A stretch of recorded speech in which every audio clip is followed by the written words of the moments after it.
Hola, muy bienvenidos a este nuevo video. Hoy vamos a hablar del contexto gráfico y de la importancia de analizar cada signo, cada característica técnica gráfica dentro del propio contexto grafoescritural. Me gusta comenzar con una frase, en este caso vamos a elegir una frase de un texto de Jaime Tutusaus que dice que el secreto de la vida no se halla en los átomos individuales, sino en la forma en que estos se agrupan codificados dentro de las diversas estructuras. De modo tal que hoy vamos a evaluar, a analizar la importancia del contexto gráfico. Lo vamos a entender desde el concepto de visión de conjunto en la escritura, que para Crépy-Jamin el concepto de visión de conjunto estaba planteado desde la evaluación, desde la observación de los criterios de armonía e inarmonía. Para Clages fue el nivel de forma, y para Max Pulver fue, por ejemplo, tomando estos tres autores, el contenido esencial, que él lo entendía como la esencia misma del ser. Entonces, lo importante es comprender que cada escritura revela ese contenido esencial de cada ser humano, ¿no? Donde una multiplicidad de factores fueron configurando la estructura psíquica, emocional, afectiva de esa persona, de ese ser humano, y de modo tal que en virtud de esta configuración estructural emergen un montón de rasgos, de características formacionales de la personalidad que van a tomar un valor únicamente dentro del propio contexto de esa persona. Así que hoy vamos a hacer un planteo interesante, creo que les va a resultar de interés a los que conocen y a los que no conocen grafología, que básicamente este video está orientado a quienes no poseen tanto conocimiento de grafología. Max Pulver dice que más positivo y correcto, dice él, me parece el término contenido esencial, y dice que el entendimiento caracterológico se dirige hacia lo esencial de las individualidades humanas, es decir, hacia las peculiaridades cualitativas en un sentido muy amplio, comprendiendo el conjunto. También dice que se trata de la riqueza interior, este contenido esencial, de la plenitud organizada, de la cantidad y cualidad de tensiones dentro de una individualidad. Dice que cada división simple en positivo y negativo, en bueno y malo, este juicio final de las cualidades abstractas, conduce prácticamente al empobrecimiento de quien se quiere conocer. Este concepto lo he volcado a este PowerPoint porque justamente hay una tendencia, ¿no?, a atribuirle cualidades de positividad o negatividad, ¿no?, a un manuscrito. Y en realidad cada aspecto técnico que se revela en cada escritura, lo que tiene, con lo que se relaciona es con esa persona, o sea, ese signo, esa característica es en el propio contexto de la persona. Y dice Max Pulver, si juzgamos a priori de un complejo de síntomas solo para que resulte de conformidad con la tendencia general, denegándole el origen oscuro de su fuerza, llegamos a conclusiones erróneas acerca de la estructura dinámica del carácter. La necesidad de racionalizar y el deseo de simplificar por medio de un denominador común reducen y conducen a este procedimiento sumario. Este concepto que Max Pulver expresó en el año 1953, fíjense que data de hace muchísimos años, ¿no? Con este concepto podemos, digamos, sintetizar, ¿no?, esto de lo erróneo, ¿no?, de atribuirle un valor a un signo gráfico, a una característica de forma aislada, con esta necesidad de simplificar, ¿no?, por medio de un denominador común, dice él, y que esto reduce y conduce a un procedimiento sumario, ¿no? Es que esa es la idea, ¿no?, que estaría bueno reflexionar, que es como sumariar, es como inventariar cuando se realiza un análisis grafológico con ese tipo de extracción técnica, ¿no? De modo tal que este video está orientado al entendimiento de la importancia de entender cada signo, cada característica dentro de su propia complejidad técnica. Y dice Max Pulver, continuamos con este autor, como cada indicio de expresión posee una estructura de capas múltiples y por tanto un sentido múltiple, se ha de considerar que cada indicio es de valor múltiple. Por lo tanto, que nosotros los grafólogos lo que hacemos cuando abordamos un manuscrito respecto a el análisis grafológico en general, lo vamos a hacer teniendo en cuenta una visión cualitativa y una visión y observación cuantitativa del manuscrito. Y lo vamos a hacer jerarquizando, ¿no? Y tomando como primera aproximación ese ambiente gráfico, esa visión de conjunto, para luego ir a esa suma de las partes que nos permiten atribuirle esas partecitas, esas características individuales que surgen de la observación del manuscrito, le vamos a atribuir un significado en relación a la dinámica gráfica de la cual emanan. Entonces hoy traje para este video el ejemplo del bucle, el simple buclecito, ¿no? Lo vamos a plantear en 3 escenarios diferentes, ¿no? El bucle, para entender esto con ejemplos claros, ¿no?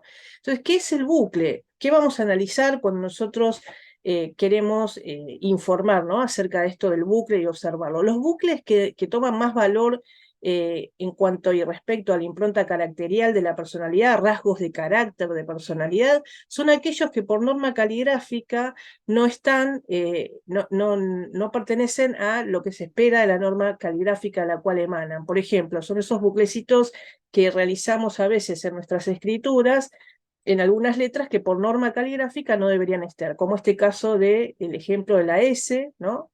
En la zona inferior de la S, la R, el buclecito de la R, en la B larga, en este caso el buclecito intraletra que se ve, y en la P, por ejemplo, como es este caso, el buclecito intraletra de la P. Y esos son los bucles que van a tomar significado caracterial, ¿no? Para la grafología y para los grafólogos.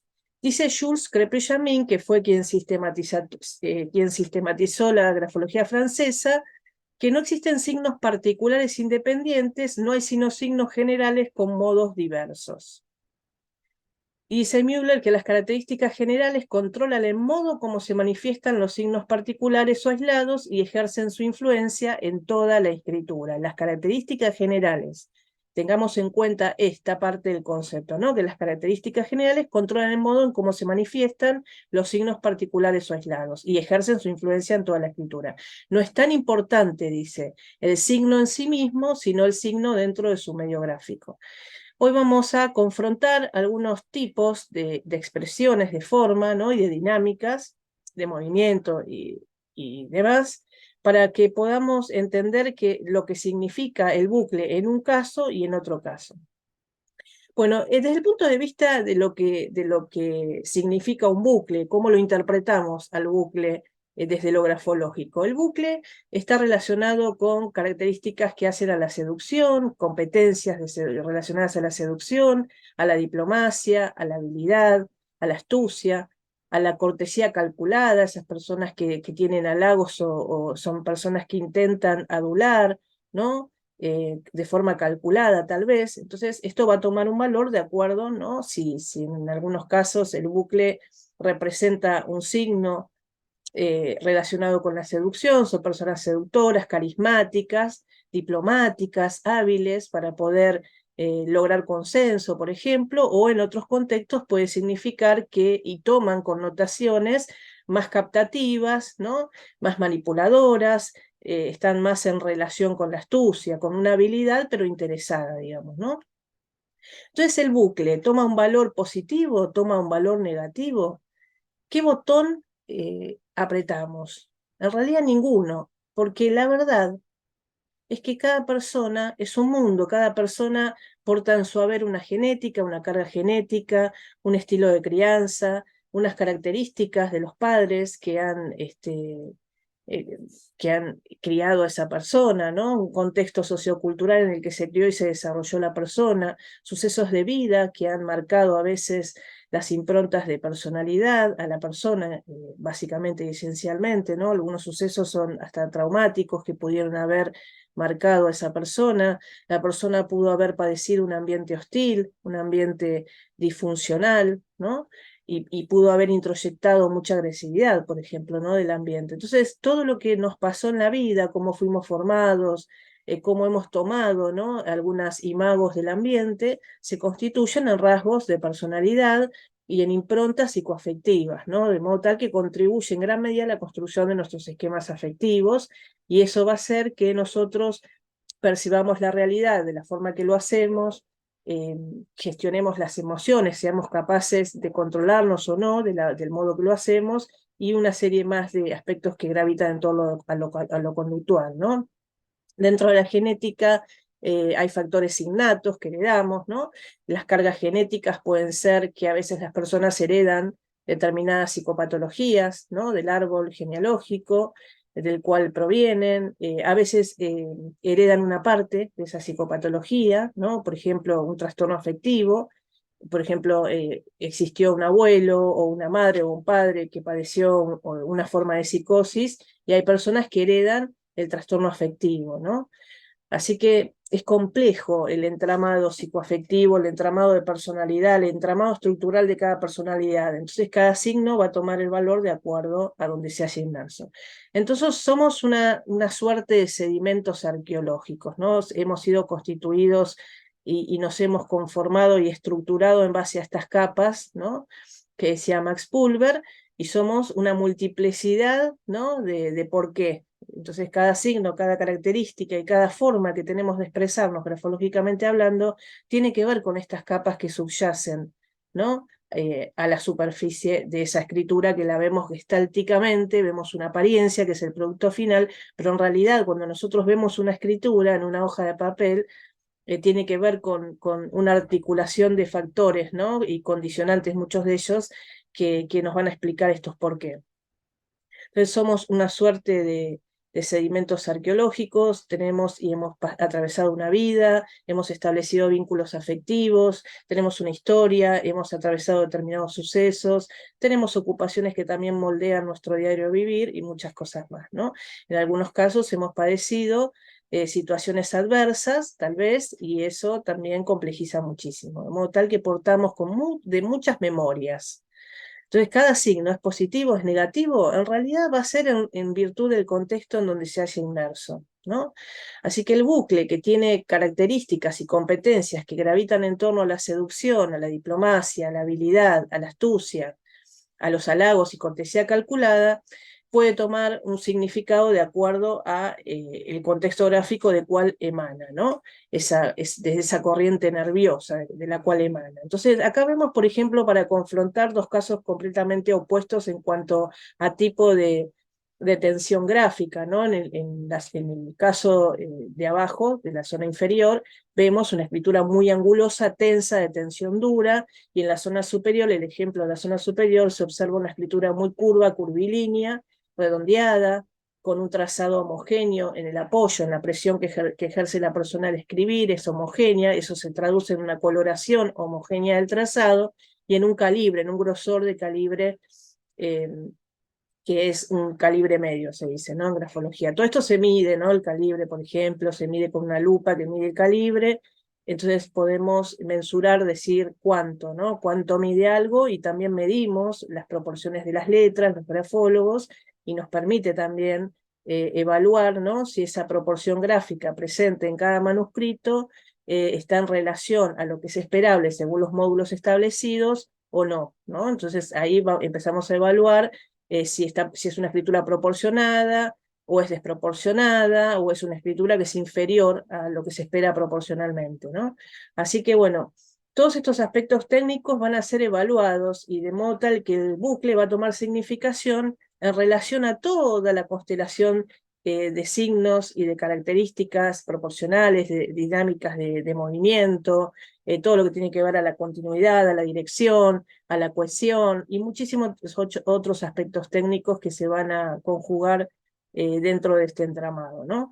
Así que vamos a analizar esta confrontación, como dijimos, vamos a evaluarlo a partir de 3 escenarios distintos en donde se puede ver el bucle, que lo vamos a analizar de acuerdo a 3 contextos diferentes. Entonces, en el primer contexto, tenemos, por ejemplo, el caso de una escritura angulosa, donde se encuentran bucles intraletra, como ustedes pueden observar, acá en la R, acá en la letra D, ¿no? Escribe D, ortografía sería, ¿no? Entonces, lo que vemos es que el bucle está dentro de una escritura angulosa, de tensión dura, de un apoyo cuyo trazo revela una morfología levemente desigual. Por partes el trazado es poroso, por partes el trazado es más nutrido. Eso da cuenta de que convive en forma simultánea un estado afectivo que gravita en torno a la hipersensibilidad y a la tendencia a reaccionar con mayor agudeza, ¿no? Estas personas que de pronto tienen escrituras cualitativamente angulosas, de tensiones duras, pueden haber sido personas que han sido criadas en ambientes de pronto, como comentaba antes, ¿no? Disfuncionales, o han introyectado una normativa superyoica muy rígida, ¿no? Entonces, son personas que de pronto también pudieron haber introyectado mucha hostilidad del ambiente, mucha agresividad, de modo tal que queda muy marcado el instinto de supervivencia, ¿no? Que frente a los acontecimientos actuales se reactualizan, digamos, ¿no? Y la persona reacciona con sus cortezas inferiores, ¿no? Reacciona ante el miedo que le genera y el dolor ante lo displacentero de cualquier estímulo, van a reaccionar con agresividad, ¿no? Con impulsividad, ¿cierto? Como son estos casos, por ejemplo. Entonces, en este caso, el bucle intraletra, los buclecitos intraletra, acá lo vemos en una T, por ejemplo, acá también, acá lo vemos en una U, en la primera guirnalda de la U, ¿no? Eh, entonces, el trazado acerado, además de ser angulosa, esta escritura también tiene un derivado del ángulo que son trazados acerados, ¿no? El trazado acerado es un trazado que en los terminales de los trazos terminan de punta aguda, ¿no? Aceradita aguda, como si fuera un alfiler. De hecho, muchos lo llaman trazo en alfiler, ¿no? Este tipo de trazado tiene que ver con conductas mordaces, espíritu crítico, irritabilidad, enojo, impaciencia, arrebato, impulsividad y combatividad, ¿no? Entonces, estas personas que cualitativamente, volvemos a la visión de conjunto, un ambiente gráfico, anguloso, porque hay profusión de acerados, profusión es porque hay mucha cantidad, ¿no?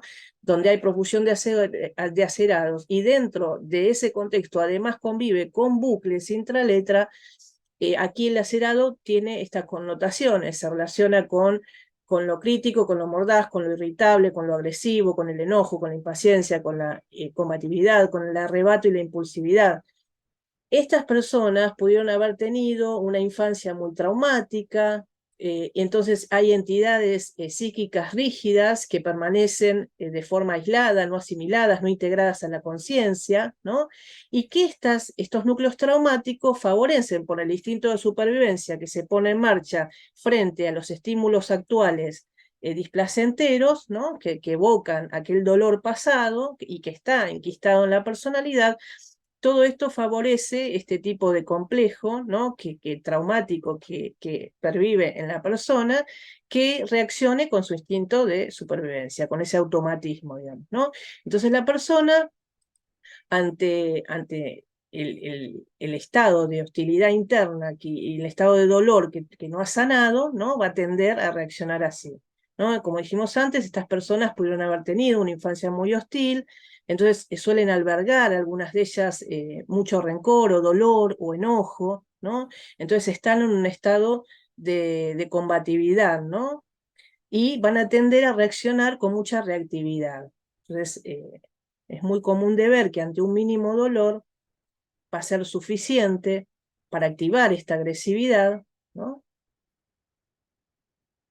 ¿Por qué? Porque perciben las acciones de los otros y del ambiente en general como hostiles, ¿no? Porque justamente queda este trauma, ¿no? Pasado, ¿no? Donde la persona permanentemente resignifica lo vivido frente a los estímulos actuales displacenteros. Entonces están en un estado de combatividad, en un estado defensivo permanente, ¿no? No es que lo hacen a propósito en estos casos estas personas, sino que justamente pervive en la persona un estado afectivo, ¿no? Que gravita en torno al estado de defensa, de hipersensibilidad. Son personas que están a la defensiva, que son hipersensibles, hiperestésicas, se dice, ¿no? En muchos casos. Algunas estructuras caracteriales, por ejemplo, de tipo paranoide, presentan estas características. Las estructuras paranoides suelen tener que ver con la psicogénesis de la persona, de modo tal que es común de ver que se den estos contextos. Y el bucle, en ese sentido, en ese contexto gráfico, tiene que ver con características sobreadaptativas, dinámicas sobreadaptativas que se dan en ese contexto, ¿no? La persona opera, entre muchas otras defensas, con una defensa que se llama formación reactiva. Son personas que actúan de manera opuesta y compensatoria a cómo se sienten en realidad, ¿no?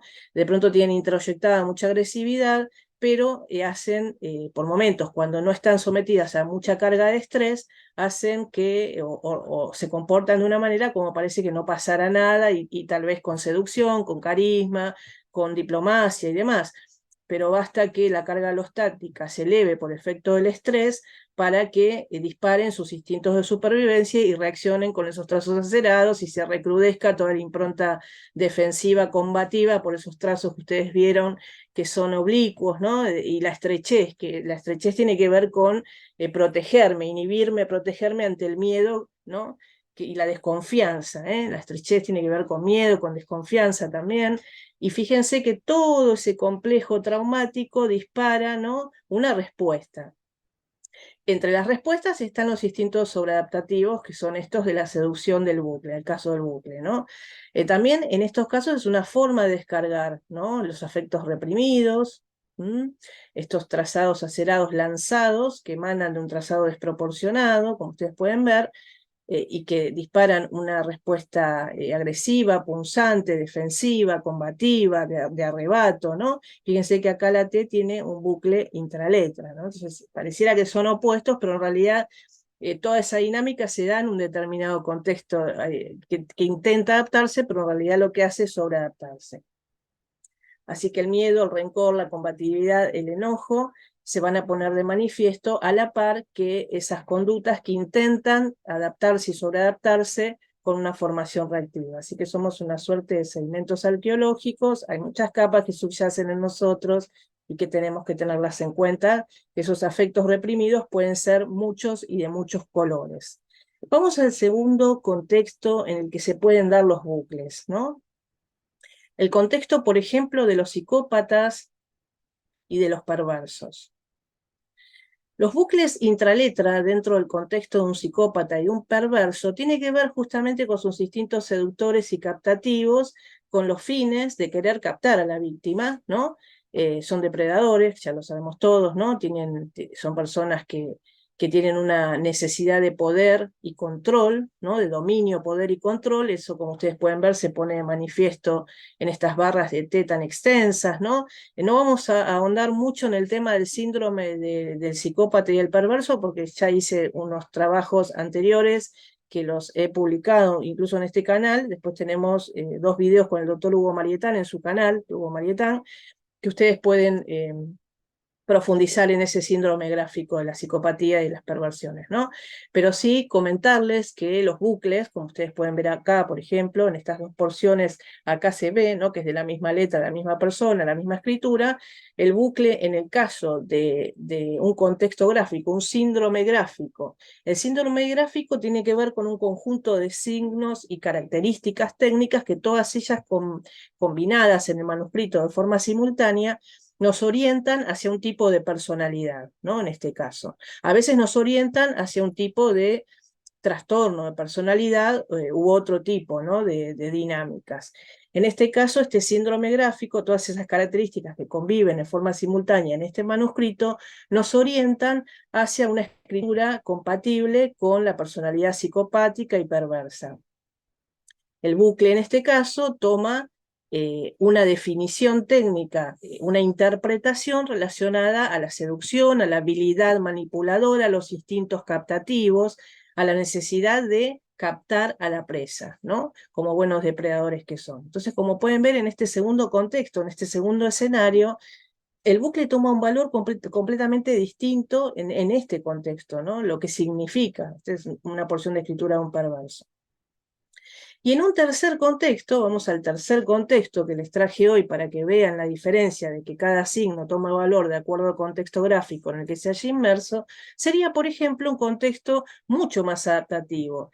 Acá vemos una escritura curvilínea, una escritura proporcionada, una escritura flexible, de tensión mediana firme, sobre todo medianita, ¿no?, que tiene que ver con una persona que va a tender a ser una persona adaptativa, flexible. El bucle aquí es una característica, una competencia de diplomacia, de carisma, de seducción positiva para resolver problemas, de apelar al humor, por ejemplo, para poder resolver las dificultades que se presentan. Son personas de fácil consenso, ¿no? Son extremadamente líderes, tienen competencias para poder resolver dificultades interpersonales e intrapersonales, porque son personas con alta inteligencia emocional, ¿no? Entre muchísimas otras cosas. Esto lo decimos así brevemente, pero en realidad luego tendríamos que analizar las características particulares que conviven en cada persona que de pronto posee competencias blandas relacionadas en torno a la inteligencia emocional y ver lo que lo hace singular a ese cuadro gráfico. Eso es muy interesante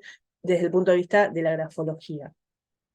Los grafólogos también nosotros analizamos la intensidad y la frecuencia, ¿no?, de esos signos gráficos, de modo tal que lo que vamos a analizar es cuánto tiene de esta tendencia esta persona, ¿no? Por ejemplo, si hay bucles, hay muchos, están los bucles, digamos, el bucle se equilibra dentro de los arquetipos gráficos, los otros arquetipos, ¿no? O no, o hay profusión de bucles y se manifiesta en esa escritura como una tendencia muy marcada.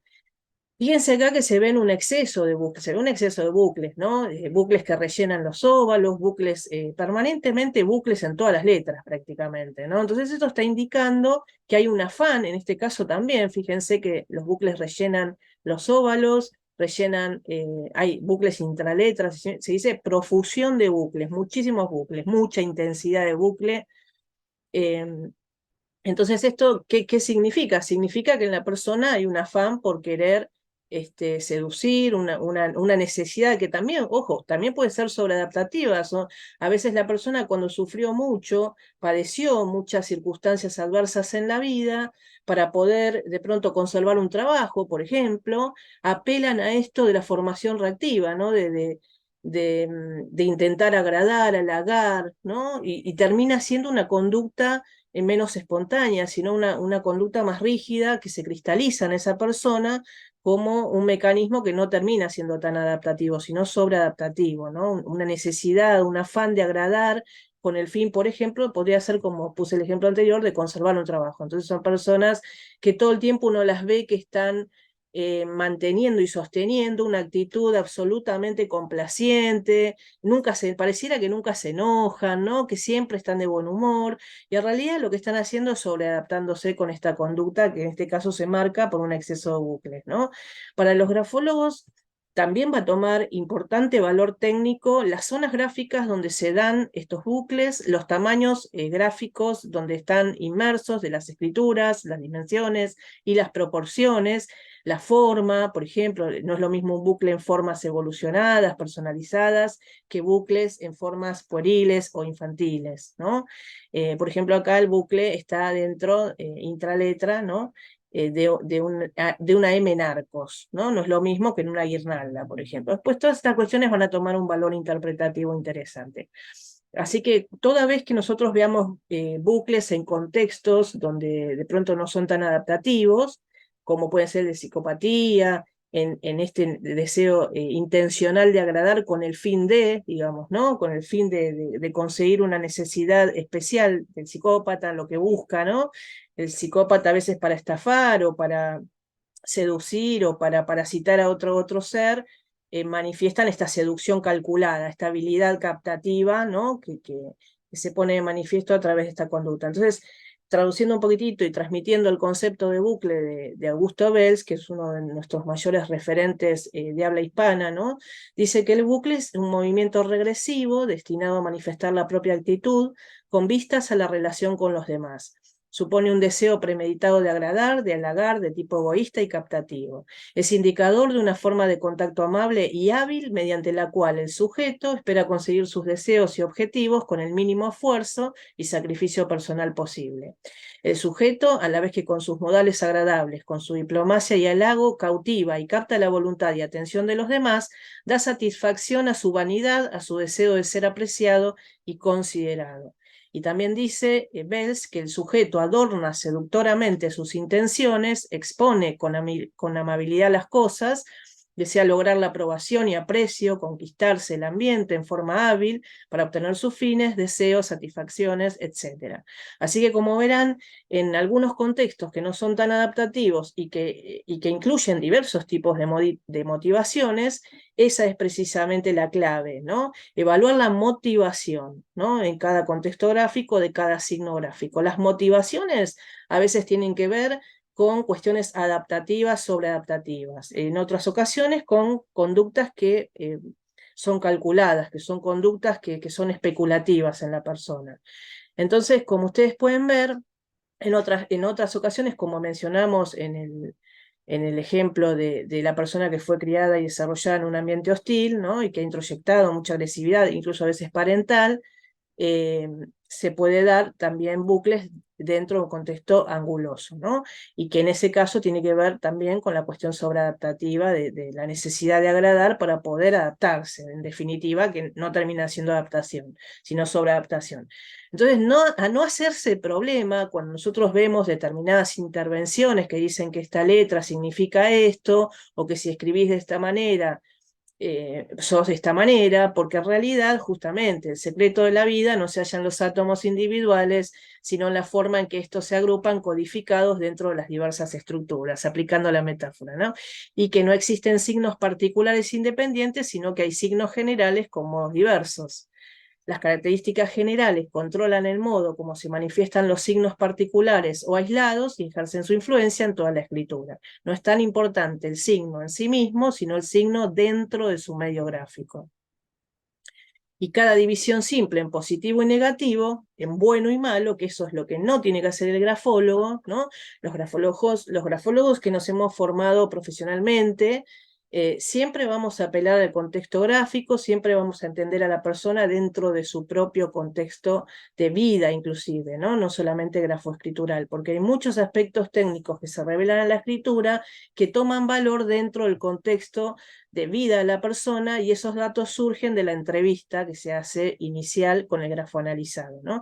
De modo tal que toda extracción, todo análisis aislado, sacado de contexto, como dice Max Pulver, a lo único que conduce es al empobrecimiento de quien se quiere conocer, y además se constituye en una forma inadecuada de trabajar, ¿no? Así que no espantarse. Y la idea de estos videos es que ustedes tengan más certezas que dudas frente a la grafología, porque en realidad la grafología es una gran, pero gran herramienta, muy potente, y la verdad es que la interpretación grafológica de cada signo, de cada característica gráfica, va a ser siempre realizada en función y en virtud del contexto gráfico en el que se haya inmerso, y no justamente de forma aislada, ¿no? Cada persona claramente es un mundo, tenemos que saber eso, que es un mundo, y que hay muchas características en las personalidades que son adaptativas, que son sobreadaptativas, que tienen que ver con las defensas que operan en cada cuadro gráfico. Incluso estas características sobreadaptativas toman formas de conductas adictivas, que pueden ser muchas y variadas en los distintos seres humanos, ¿no? De modo tal que los invito a hacer una pausa, reflexionar sobre cada puzzle personal, en cada contexto de vida, ¿no? Entender a la persona dentro de su propio contexto, entendernos nosotros, repensarnos en nuestros propios contextos de vida, para entender nuestra historia, entender cómo nuestras conductas fueron moldeadas en virtud de los padres que hemos tenido, de las situaciones de vida que hemos atravesado, de la carga genética que portamos, ¿no? Que nos hace tener mayor o menor umbral de sensibilidad frente a la respuesta adaptativa, ¿no? Esto es en relación a nuestro temperamento con el cual nacemos. Hay personas que tienen un umbral muy bajo de sensibilidad emocional y reaccionan de modos más disruptivos, digamos, ¿no? Así que seamos felices, no porque todo sea bueno, sino porque podemos ver lo bueno en todo. Y lo bueno, tal vez, pueda ser la forma en cómo nos adaptamos, nos sobreadaptamos, en las conductas adictivas que tal vez pudimos haber desarrollado, ¿no? O tal vez lo bueno pueda ser conocer el contexto gráfico del psicópata y verlo de lejos, ¿no? Anticipar esto mediante la escritura de esta persona, de modo que no nos tome por sorpresa y no nos ocasione el daño que ocasionan los psicópatas y los perversos en las vidas de la persona, que realmente son daños en muchos casos irreversibles, ¿no? Entonces, la grafología en manos idóneas profesionales es una valiosa herramienta con un importante valor predictivo, que contribuye en muchos casos dentro de la interdisciplina al diagnóstico inclusive, y nos permite advertir, ¿no?, cuando hay signos de alarma, ¿no?, o cuando tenemos que tomar ciertas precauciones frente a determinadas dinámicas que emanan de esos cuadros gráficos, o cuando la conducta se revela gráfica como adaptativa. Lo bueno tal vez pueda ser que un análisis grafológico nos permita acceder a esas llaves y a esas múltiples cerraduras, ¿no?, que tienen que ver con nuestra memoria, con nuestros sucesos de vida, con los secretos más guardados, que nos permitan abrir esas puertas, ¿no?, desde la profundidad de nuestra alma, de nuestro conocimiento interior, de nuestro autoconocimiento, ¿no?, y en definitiva nos permita alcanzar nuestros sueños, nuestros amores, nuestros vínculos, nuestra vida plena. Así que la grafología, quiero que sepan que es una valiosa herramienta con un importantísimo valor predictivo que nos permite anticipar muchísimas tendencias y que resulta preventiva en la mayoría de los casos, ¿no? Y obviamente en primera instancia es una herramienta de autoconocimiento muy eficaz. Así que cuando necesiten pedir ayuda para entenderse en sus propios contextos, cuentan con la herramienta de la grafología para poder hacer un buen trabajo con ustedes y con nosotros mismos también, ¿no? Así que les deseo mucha suerte, muy buena vida y les dejo mis datos por si quieren contactar conmigo. Y por último, solicitarles que por favor se suscriban a mi canal de YouTube, Roxana Vidoglio, que nos dejen sus likes si les gustan los videos que estamos publicando, y también los comentarios acerca de temas que les gustaría que hablemos, ¿no? Son muy importantes para nosotros sus comentarios, y les agradezco la atención. Nos vemos próximamente. Muchísimas gracias. Hasta muy pronto.